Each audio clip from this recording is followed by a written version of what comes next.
English immersion classes for the 2016-17 school year at Lincoln Elementary School was based on various data points. The first being kindergarten registration. So by the end of March, we had 5 families that had, neighborhood families from Lincoln, that had registered for the structured English immersion, and an additional 8 inter and intra-district transfers combined for a total of 13. We had 11 neighborhood families registered for the dual immersion program, and 50 intra and inter-district transfers combined, total of 68. Simultaneously, the Human Resource Department had to provide the teachers with the 2016-17 projected classes, so they in turn can identify the grade level preference because they participate in the grade level preference form process. So that was happening simultaneously, so that meant that we had to firm up the courses that we're going to offer, or the classes we're going to offer. So these were the various data points that led to the decision, or drove the decision, to offer 3 dual immersion kindergarten classes and no structured English immersion classes for Lincoln Elementary for the 2016-17 school year. Thank you. The third item we'd like to address that was questions and concerns was the wellness policy.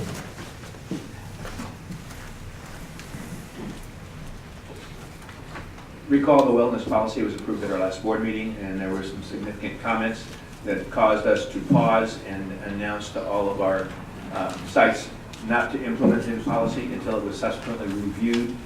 We are opening a wellness policy committee meeting on the 13th of May. It's expanded to include teachers and parents, and we would hope to review it and make sure it's in full compliance with the minutes we have to allocate and any other contentious issues, so we end up with a policy that fits everyone and promotes healthy eating and healthy activities for our kids.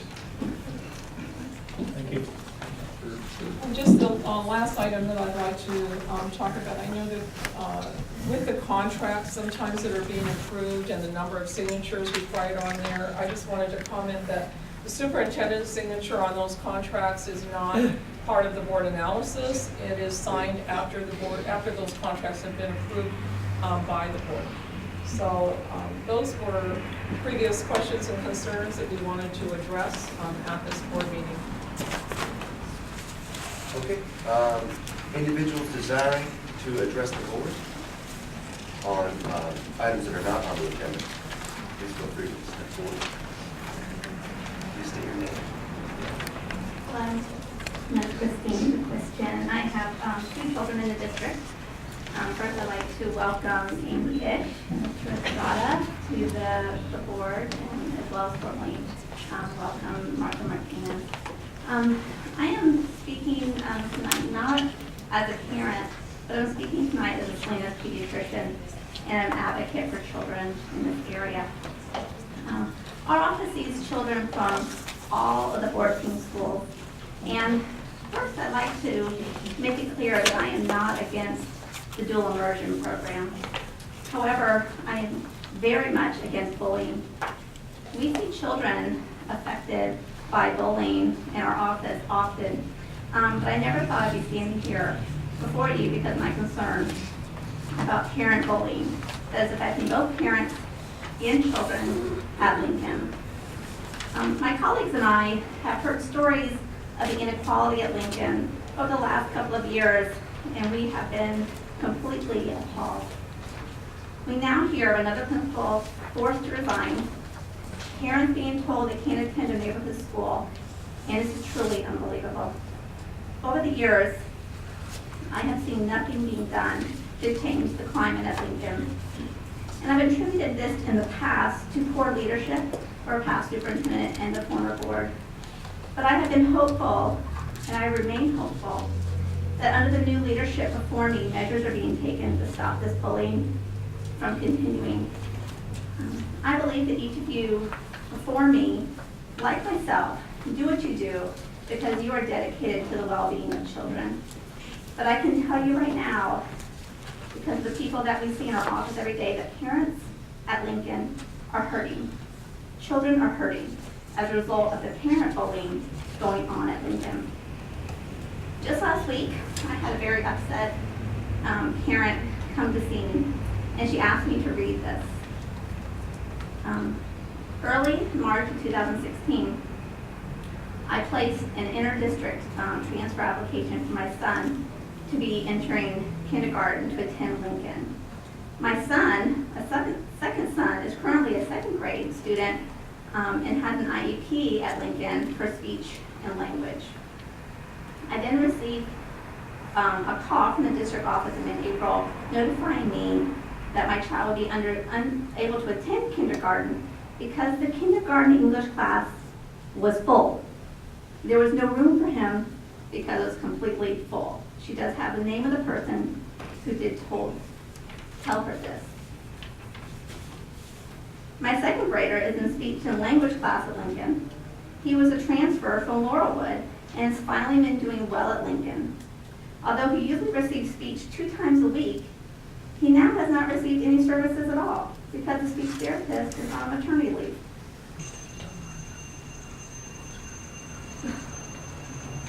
I have no idea where my child will be next year.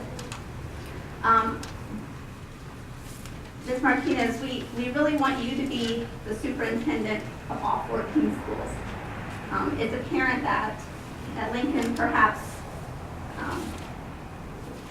there is someone else in charge who is not seeking what is best for the children. As a citizen of this area, who works here, lives here, pays taxes here, votes here, we ask that the English option program remain at Lincoln and to establish some plan so we know that children are not going to be hurt anymore, that parents are not going to be hurt anymore, that there's some kind of change that's going to take place. We really appreciate some knowledge that this is going to happen. Thank you. Hello, my name's Sean. I'm a parent here. First, I'm glad that you're here, Mr. Kim.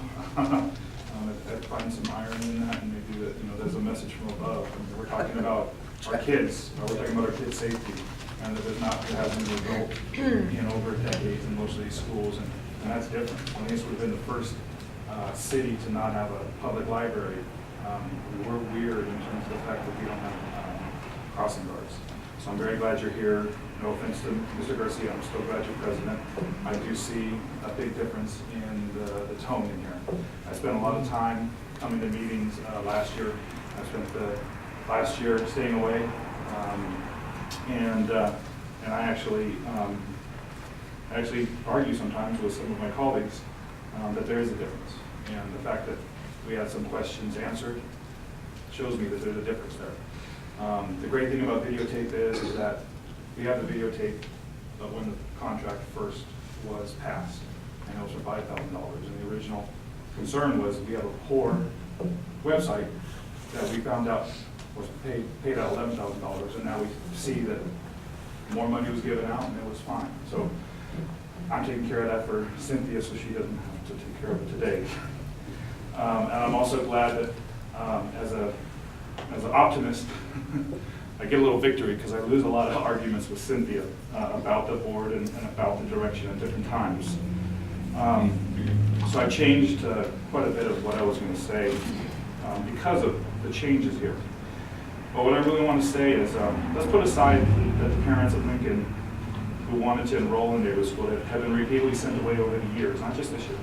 Ignore that the superintendent provided us reportedly the last board-approved school boundaries map from 2005 when Lincoln was closed.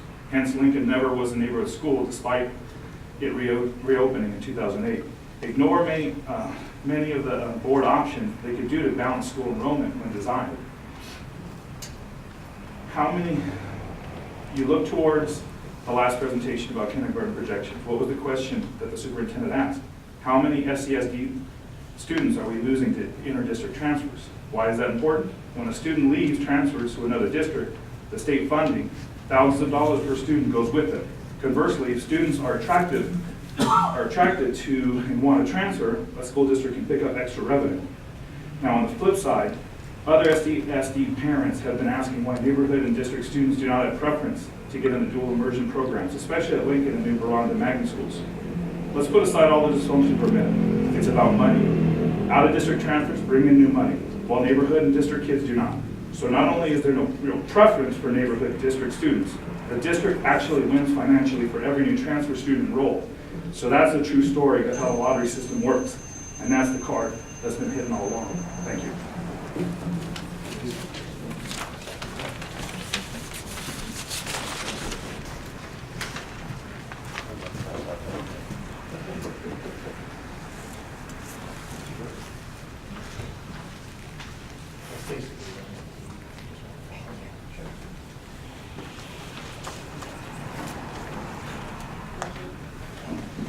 Hi, good evening. Frank Garden, 2 children in Mission Park. Tonight, we just want to deliver a message for our school district leaders about transparency, and this is adapted from a 2009 issue of the Harvard Business Review, and the article was called A Culture of Candor. And you can actually read the original article in your packet that I just handed out. It's clear that we need a better way to evaluate education leaders. Moving forward, it appears that the new metric of leadership will be closer to this: the extent to which administrators create organizations that are economically, ethically, and socially sustainable. How can leaders accomplish such an ambitious task? Their action plans will vary, of course, depending on the unique challenges they face. But whatever their strategies and tactics, we believe prudent leaders will see that increased transparency is a fundamental first step. When we speak of transparency, we mean much more than the standard business definition of the term: full disclosure of financial information. While such honesty is obviously necessary, that narrow interpretation produces an unhealthy focus on legal compliance to the exclusion of equally important ethical concerns. Worse, it's predicated on the blinkered assumption that an organization can be transparent to its stakeholders without first being transparent to the people who work inside it. Because no organization can be honest with the public if it's not honest with itself, we define transparency broadly as to the degree to which information flows freely within an organization, among managers and employees, and outward to stakeholders. Admittedly, the relationship between organizational candor and performance is complex, but it's worth examining from a number of angles. Whether people who need to communicate upward are able to do so honestly, whether teams are able to challenge their own assumptions openly, and whether boards of directors are able to communicate important messages to the organization's leadership. Transparency problems don't always involve a leader who won't listen to followers, or followers who won't speak up. They also arise when members of a team suffer from groupthink. They don't know how to disagree with one another. This second type of problem has been written about a lot, but we're sorry to report that from what we've observed, it's very much alive in a board meeting room of our own school district. Shared values and assumptions play a positive and necessary role in holding any group together. But when a team of senior administrators suffer from collective denial and self-deception, when they can't unearth and question their shared assumptions, they can't innovate or make course corrections effectively. That often leads to business and ethical disasters. We've argued for transparency for a long time, but the truth is we haven't seen much progress. In the 2 years we've been coming to these board meetings, the best metaphor we can use to describe our school district is a mushroom farm, as in people around here are kept in the dark and fed manure. Organizational transparency makes rationally and ethical sense. It makes school districts run more efficiently and effectively. But leaders resist it even so because it goes against the grain of group behavior, and in some ways even against human nature. In all groups, leaders try to hoard and control information because they believe it's a source of power. Administrators sometimes believe that access to information is a bonus of being in power, a benefit that separates the privileged class from the unwashed common people. Such leaders apparently feel that they're smarter than their followers, and thus only need or would know how to use sensitive and complex information. Thank you.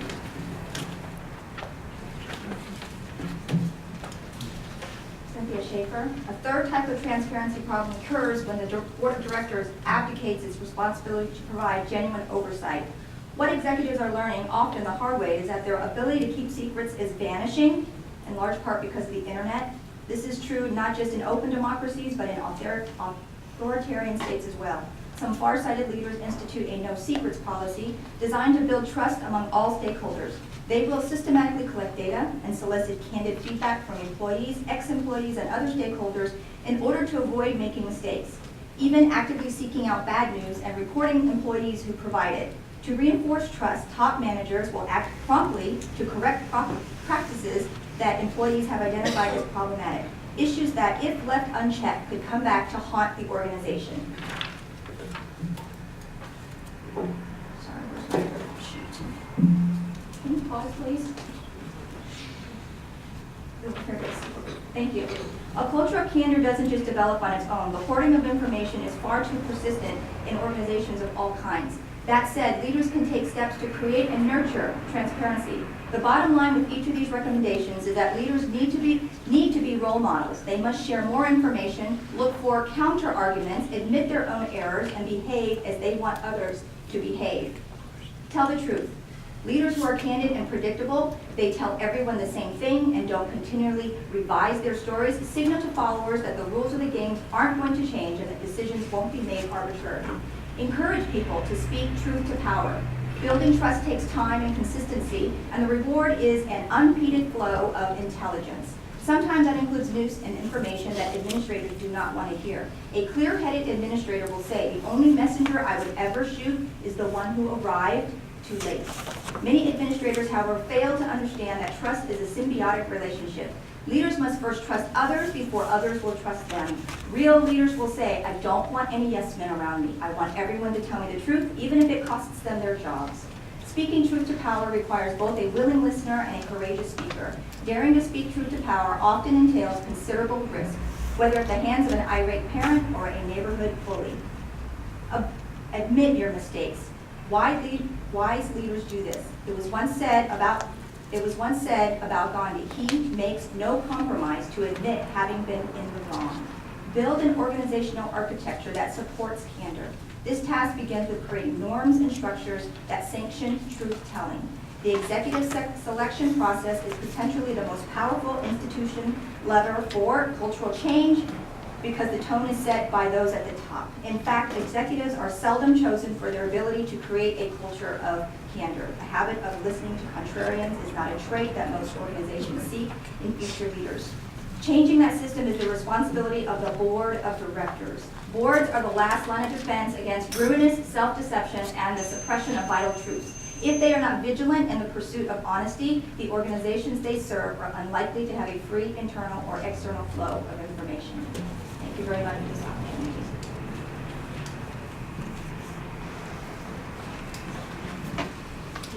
Hello. My name is Jillian Saliba. This is my husband. His name is Bulo Saliba. I just have something really quick to say. I'm here to address the board members and taxpayers here tonight that I believe there is a supervisor, secretary, and trainer that has been using funds inappropriately, such as falsifying timesheets, using district vehicles for personal use after hours, paying somebody who is not actually doing the work. I believe this is misuse and misappropriation of government funds. They have also been verbally abusing staff members.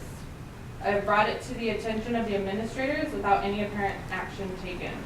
Today, I had to take my husband, who works in this department, to urgent care for a panic attack and chest pains due to being verbally and mentally abused.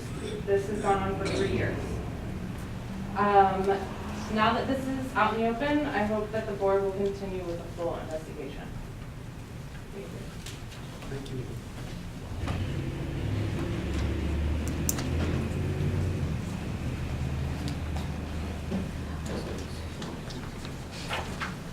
Good evening, Superintendent, board members, and cabinet members and audience. My name is Maria Giannini, and I'm a parent at Lincoln Elementary School. I have 2 children in the dual immersion program, one in 3rd grade and one in 5th grade. And I'm a proud, obviously, dual immersion parent, as well as a member of the Salinas City Elementary Education Foundation and a founding board member for the Dual Language Program Advocates, as well as a very active volunteer at our PTO in the classroom, as well as a chairperson for many events at school. And I just want to first of all start off by saying I was able to attend the literacy event this morning to kick off the Footsteps to Brilliance, and I want to applaud you for an excellent campaign. I'm excited to see what that will bring to fruition for our city and for the much needed literacy that our children deserve and need. So thank you very much for that. On the positive things that are going on, I also wanted to talk about some of the positive things that are happening at our school at Lincoln. Unfortunately, I think you're hearing a lot of negatives, and some of those are being perpetuated by people that aren't as intricately involved in what's happening at our school. I've been dedicated to our school for the last five years, and many of the things that I already mentioned. And yes, we do have issues, and yes, many schools have lots of issues. And I am confident that you guys are aware of what those issues are and are hopefully working to address those concerns. And we may not all agree on what the next course of action is going to be. But I can tell you as a parent that has, like I said, 2 kids there, I'm extremely happy with the education that they're receiving. For me personally, I'm a daughter of an immigrant from El Salvador. So I chose dual immersion because it's extremely important to my language and to my heritage and culture. Without the dual immersion program, my children wouldn't be able to be bilingual today because English is my dominant language. I struggled when they were children to teach them Spanish. So I'm proud to say that they're today able to converse with my mother and our relatives in their native language. And I thank you for that. I thank you from the bottom of my heart for providing this opportunity. Sadly, only 10% or less than that in our district are getting that opportunity. And there are over 52%, according to your statistics, that are English language learners. So only a small percentage of the student body are able to get a bilingual education within our district. As you know, dual immersion is a vast and growing and very popular program throughout the country. Utah is one of the innovators throughout the entire United States that are actually trying to educate all of their students in dual immersion in multiple languages. We're behind the state of Utah. We're behind the state of Oregon. We're behind many districts. But I appreciate you guys and what you did in terms of opening the dual language academy in Miranda. It alleviated some of the concern, but we still need to do more. So I thank you, and I thank you for all the tremendous work that you're doing in advocating for dual immersion programs.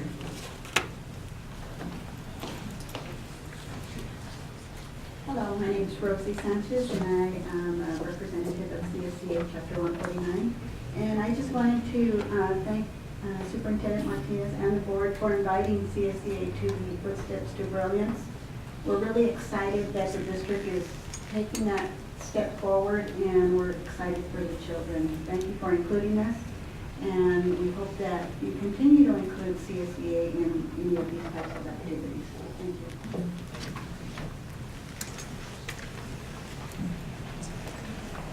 Hi, Gabby Sparks at Alabama. I'm just want to express that I'm hoping that the units of study applications that were pulled, I'm hoping that both our organizations can get together and get that solved. June's come around the corner. Vacations are on hold. Vacations have been changed, and June's coming up. So I'm just hoping that we get that resolved quickly. Thank you. 13 seconds. New record. Got to be a teacher. Okay, so now we're going to move on to the consent items. And before we do, I think the board has some concerns, not with the items themselves, but just the way a lot of the times things are presented to us. There's a list of contracts here in excess of $5,000. And the common thread seems to be that we're a little bit frustrated that we don't hear about these things until they're ready to be approved again. And we don't have any feedback on if they're working and people like them. Last year, Carol Rodriguez came forward and said, you know, this program or that program, we don't like this, we don't like that, but we don't hear about it in time to do anything other than rubber stamp whatever's here. So we have a board retreat coming up on Friday, and one of the things we're going to discuss is how we're going to put some kind of restrictions in place so that we can find out, evaluate some of these programs so that we understand a little bit better what's going to happen, and if it's something that, you know, is it something good that we're providing our kids, or are we wasting our money? So with that, we're going to move on. Does anyone have anything they want to pull from the consent? Mr. Gardner? Yes, I just related the request. We'd like to pull item number 5, A and B. Number 1, 2. I'm sorry.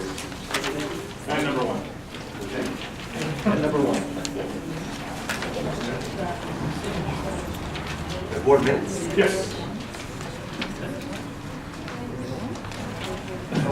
Carol might want to hold. I'm sorry, 5, B and C? A and B.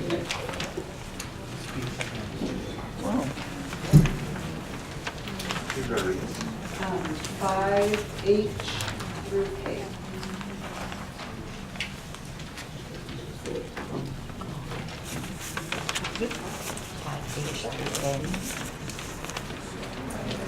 So it's A, B, H, I, J, K. Anyone on the board? Yeah, no? Okay. One more. Mr. Ramos? No? 5L? Yeah. You want to jump in the math, Mr. Ramos? Oh. I do it again? All right, so then, do we have a motion to adopt the consent agenda with items number 1, 5A, B, H, I, J, K, and L, pulled for a separate discussion? Number 1 is full. Okay. I want to speak to it before you approve the board notes. There's a question about it. Right, so I pulled it. Okay, or to make sure. And do we have a motion? I move we approve with the items pulled. Okay, second. I second. All in favor? Aye. Aye. So, let's move, Wow.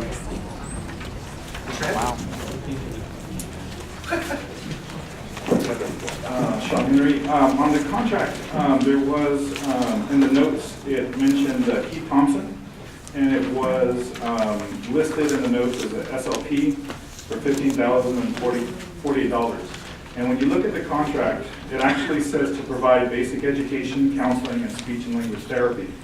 And so this is from April to June 30th, and the rate is $198 daily.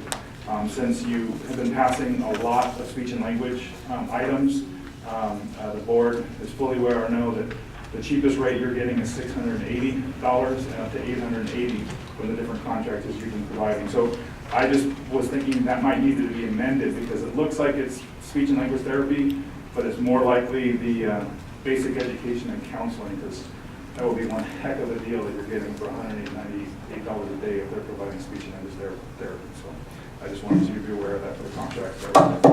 I'm sorry, I missed what you're talking about. What item on the last agenda you're talking about? It's Keith Thompson. It was one of the contracts for $15,048. You actually have 2 on this one, $16,000. If you look at that contract itself, So that's 5A, correct? from From the last. yeah. So you're approving the notes. Right, mine's scratched out. And there's a note. If you look down there, there's a note. Yeah. I'm sorry. So anyways, it just basically says speech and language therapy, and so, but the actual contract, when you look at it in the agenda, says that it's basic education, counseling, and speech and language therapy, and so I think it probably is kind of a misnomer there that you might want to correct that one.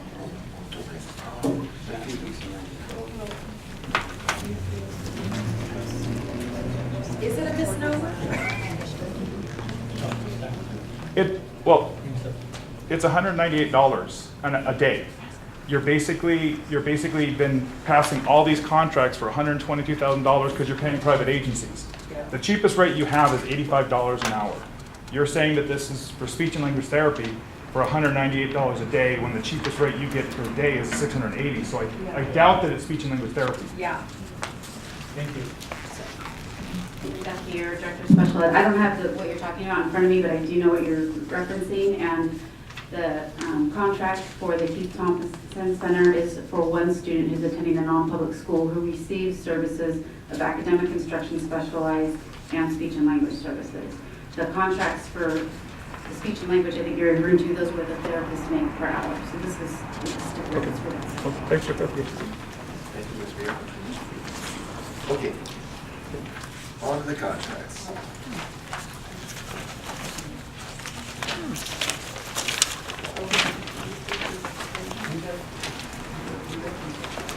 No, okay, all right.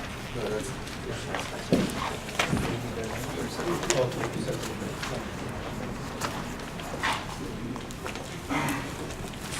So on today's, sorry about this, go back and forth. I was actually, like Notre Dame, so I was actually going to ask Amy Ish, but now I'm not going to ask because I'm pretty sure you haven't been given all the information. I was going to ask you what specifically Martha Christine Wade and Linda Shingu, both speech and language therapists, was entailing, because their contracts for the end of the year. And I see that there was a leave of absence for last month for a speech and language therapist, but there were some questions about that. And also I think our pediatrician had mentioned a parent had questions about missed coverage. So I had a few questions about what exactly those were, what were those for, those two items for. I don't know, so I would be asking Beth, please. And Beth Beer, Director of Special Education. We have 3 speech and language pathologists out on maternity leave. It's a very challenging position to fill. We fill those with private contracts when we can find folks. And we have 2 folks we recently contracted with, or one I was on a contract with. And that's to make up the to start the services for the rest of the year, and also do compensatory ed services for services missed while there was that gap. She was on maternity leave. From spring break till they started. Does that? You answered the compensatory services already. So for the board, basically, some of the people that are on leave apparently haven't been approved by the board. They have been in the previous ones. Christine specifically, I think, is one of them. I think for, there's a Christine who's out on leave, where there was a parent asking, but they hadn't heard about updates. So is a letter going out to the parents to let them know about the services they're going to get and how the compensatory services are going to be provided, so that everyone on the caseloads of these missing speech language therapists the parents will know when the service is starting and when the compensatory services will happen? So Sean and Beth, can you address the board for your questions, please? Sorry. Yeah, well, What I just said Sean to you. is asking the board those questions, and Beth, if you can address Yes, the board. so to answer the question, yes, families, once it's figured out the exact compensatory minutes, which that has been done, but the parents have not been informed because we have to figure out how we're going to provide those services without pulling kids too much out of their classroom for the pull-out services, since it would be more than just their regular speech time. Trying to talk to those families individually about how best to serve the students for the compensatory minutes. So these contracts are basically including to the end of the year, so it likely might be additional contracts to take care of the compensatory services. Sorry. Sorry. We're up here. I'm sorry. That would be likely if it goes into summer, since contracts are done on a fiscal calendar. Thank you very much. Thank you. All right. Now, we got all the migrant summer programs, all the summer programs.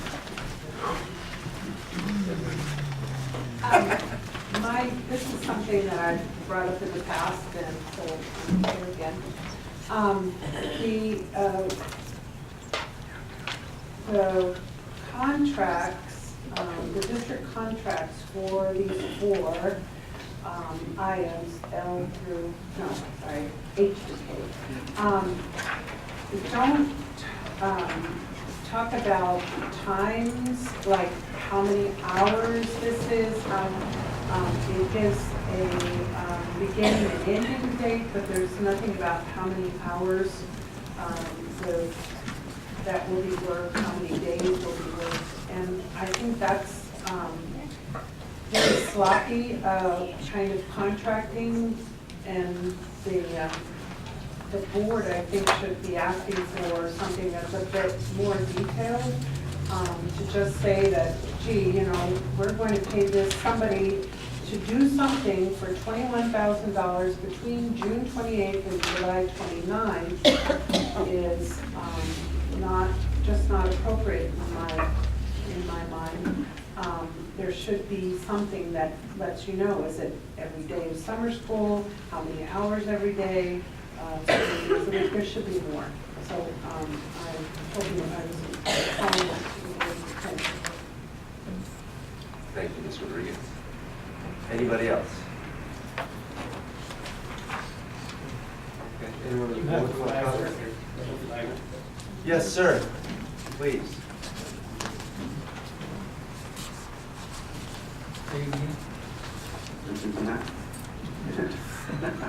Oscar Ramos, teacher. Mr. Gibbons, I love jumping math. I used to work for jumping math after school. I was a coordinator for that.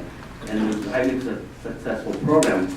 But the reason why it was highly successful is because they used to hire certificate staff to teach the program. And that's how I was able to recruit, well, not recruit, but get parents to sign their kids up to do that program after school.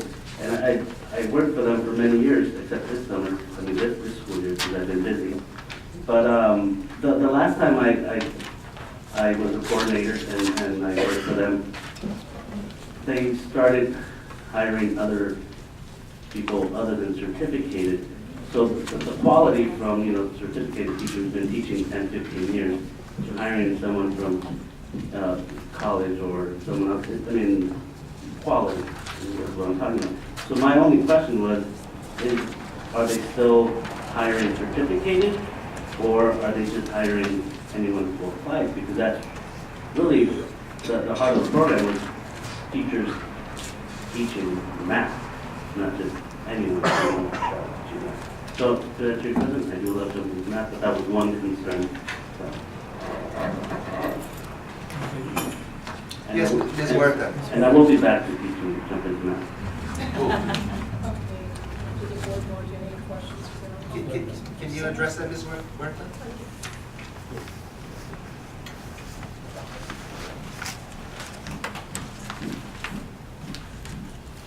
Good evening. Yes, Temperature Math hires teachers certificated, but they have to apply online. I spoke to the CEO today, and I asked them that question because they are going to hire tutors and paraprofessionals, but people need to apply online. And I don't have a decision in that process of hiring. However, they will. Applications are available, and that's it. So basically, then I don't hire, but this is part of SCES, and SCES Supplemental Educational Services, and we have to provide services to students that are in Title I schools. So there's no requirement that they hire certificated employees? I don't know. I don't think so. But anybody could apply online. But they used to, and I know Mr. Ramos used to go to the SCES fairs, and I remember him. When I was in North Monterey County, we used Jumped Into Math. Their first preference was to hire from within our district. They advertised those positions, but when they couldn't fill them, then they got in staff that they felt were qualified to move the program forward. And so I think it's a mixture, to be quite honest with you. I think it's a mixture of certificated and probably some like instructional assistants that might have BAs but don't have a credential, much like our PIPs would kind of be and STIPs would be right now. They hired a mixture of people, but what I can say about Jump Into Math, the success of the summer program depends on how the district actually lends its support also into that program. And so I'm hoping that we have oversight over it, we have a hand in it. I'm hearing Mrs. Huerta say that teachers can apply online, but I'm not sure if they want to do that. I'm not sure if they want to work the amount of time that's involved in here. So that is a personal decision on how they spend their summer time and whether they want employment during the summer hours.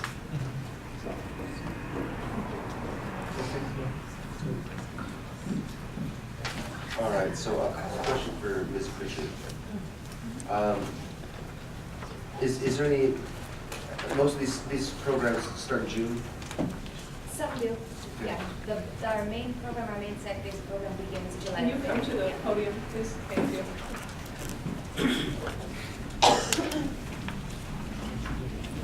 Our main program begins in July 5th, but the teaching artists work together with our district teachers in June to make sure that they're working together legally to implement the program, because it is a mixture of teaching artists and district teachers.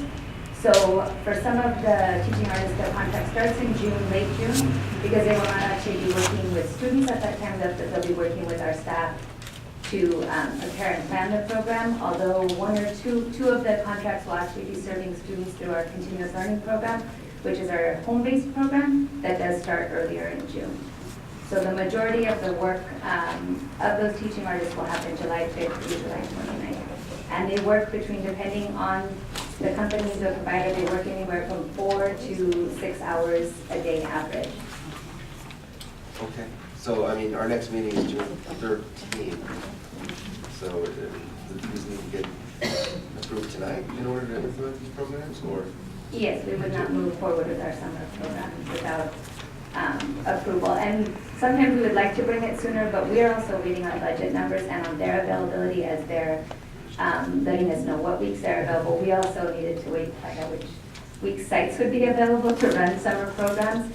So it's a dance between facilities, budgets as we receive our budget for the following year from the County Office of Education for the Migrant Program.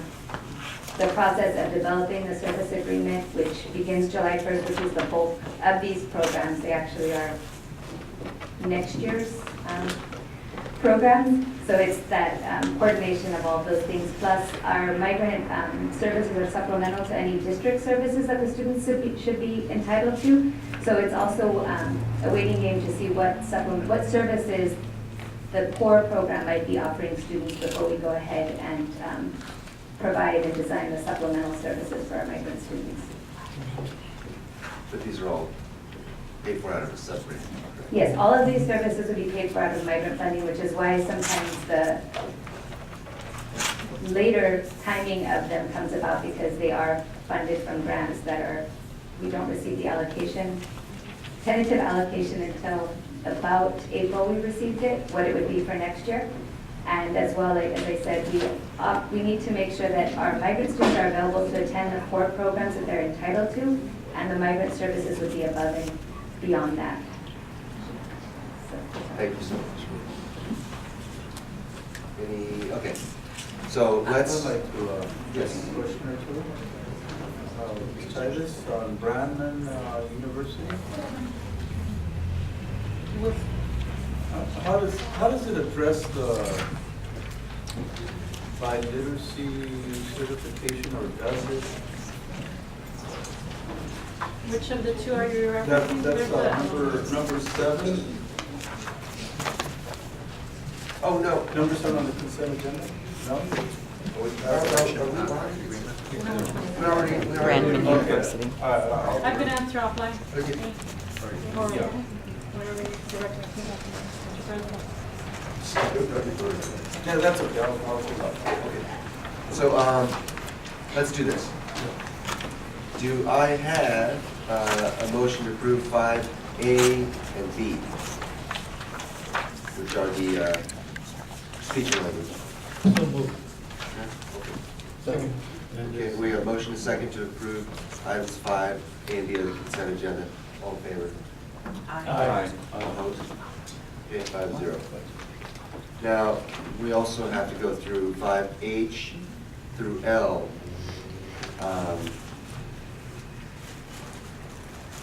You know, I would make a motion to approve it at this time, but I know we're gonna talk about this at the retreat, about how we can maybe get some sort of evaluation. I think there were a number of us that just wanted more information on this, including